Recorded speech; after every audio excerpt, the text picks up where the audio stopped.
గోదావరి వరద ఉధృతి కొనసాగుతోంది. ఎగువ ప్రాంతాల నుంచి భారీగా వరద నీరు వస్తుండటంతో రాజమండ్రి దగ్గర గోదావరి ఉరకలేస్తోంది. ధవళేశ్వరం బ్యారేజీలో నీటి మట్టం పెరుగుతోంది. దీంతో బ్యారేజీ నుండి మిగులు జలాలు సముద్రంలోకి విడుదల చేస్తున్నారు అధికారులు.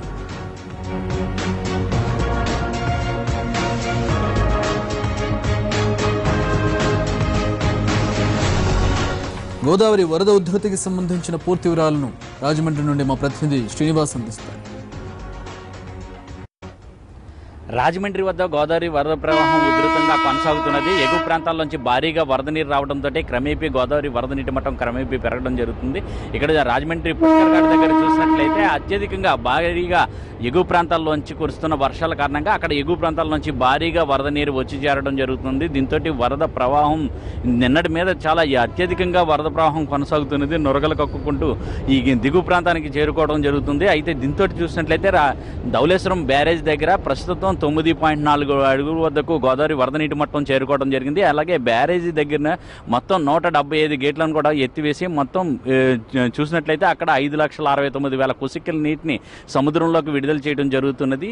అక్కడ నుంచి చూసినట్లయితే నిన్నటితో పోల్చినట్లయితే ఈ రోజు 2 లక్షల క్యూసెక్కులు అదనంగా నీటిని విడుదల చేయడం జరుగుతుంది. అయితే ఇక చూసినట్లయితే మా పైన గోదావరి ఎగువ ప్రాంతంలోని భద్రాచలం వద్ద గోదావరి వరద నీటి మట్టం తగ్గుముఖం పట్టడం జరుగుతున్నది. నిన్న భద్రాచలం దగ్గర 36.7 అడుగుల వద్ద ఉన్న గోదావరి వరద నీటి మట్టం 1 అడుగు మేరకు తగ్గడం జరిగింది. అక్కడ తగ్గుముఖం పట్టడంతో ఇక్కడ కూడా రాజమండ్రి దగ్గర కూడా ఒక 24 గంటల పాటు ఇక్కడ పెరిగి తర్వాత తగ్గుముఖం పడుతుందని అధికారులు అంచనా వేయడం జరుగుతున్నది. అయితే రేపటికి గోదావరి తగ్గుముఖం పడుతుందని చెప్పేసి అధికారులు అంచనా వేయడం జరుగుతుంది. అయితే నిన్న చూసినట్లయితే ఈ రోజు ఉదయం నుంచి సాయంత్రం లోపల ఇంకా 6 లక్షల క్యూసెక్కుల నీరు వరకు కూడా సముద్రంలోకి విడుదల చేసే అవకాశాలు కూడా ఉంటాయి అని చెప్పి అధికారులు అంచనా వేస్తున్నారు. అయితే దీన్ని బట్టి చూసినట్లయితే గోదావరి ఎగువ ప్రాంతంలో చూస్తే మొత్తం శబరి నది ప్రవాహం కూడా తగ్గుముఖం పట్టింది. అక్కడ వరద ప్రవాహం తగ్గుముఖం పట్టడంతో విలీన మండలాలకు కూడా వరద ముప్పు తప్పినట్టుగా అయింది. అయితే ఇప్పుడే రహదారులు కూడా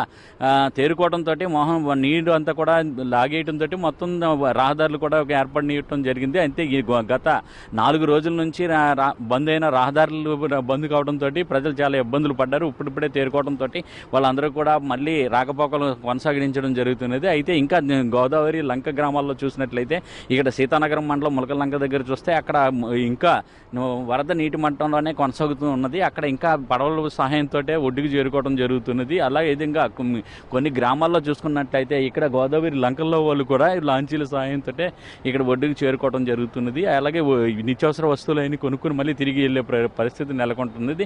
అయితే ఇంకా కలెక్టరేట్లోని జిల్లా రెవెన్యూ కార్యాలయాల్లోని కూడా అన్నింటిలోని కూడా ఇంకా కంట్రోల్ రూములు కొనసాగుతున్నాయి. అధికారులు అప్రమత్తంగానే వ్యవహరిస్తున్నారు. ఎప్పటికప్పుడు వరద సమాచారాన్ని తెలుసుకుంటూ అధికారులకు ఆదేశాలు ఇవ్వడం కూడా జరుగుతున్నది. అయితే గోదావరి తగ్గుముఖం పట్టే అవకాశం ఉన్నందున సాయంత్రానికి తగ్గుముఖం పట్టే అవకాశం ఉంటుందని చెప్పి అధికారులు అంచనా వేస్తున్నారు. అది తగ్గుముఖం పడితే వీళ్ళందరూ కూడా అధికారులు కూడా ఊపిరి పీల్చుకోవడం జరుగుతున్నది. అయితే ఈ ఏడాది మట్టికి కాస్త వరదల మట్టికి తక్కువగానే వచ్చినట్లుగా చెప్పవచ్చు. అయితే మరి జూలై ఆగస్టు సెప్టెంబర్ మాసాల్లో కూడా మళ్ళీ వరదలు వచ్చే అవకాశాలు ఎక్కువగా ఉంటాయి కనుక ఇప్పుడు మట్టికి కాస్త గోదావరి శాంతించినట్టుగా తెలుస్తున్నది. కెమెరామెన్ ఎస్ఎస్ కుమార్తో శ్రీనివాస్, ఎన్టీవీ, రాజమండ్రి. బ్రేక్ తీసుకుందాం. Stay with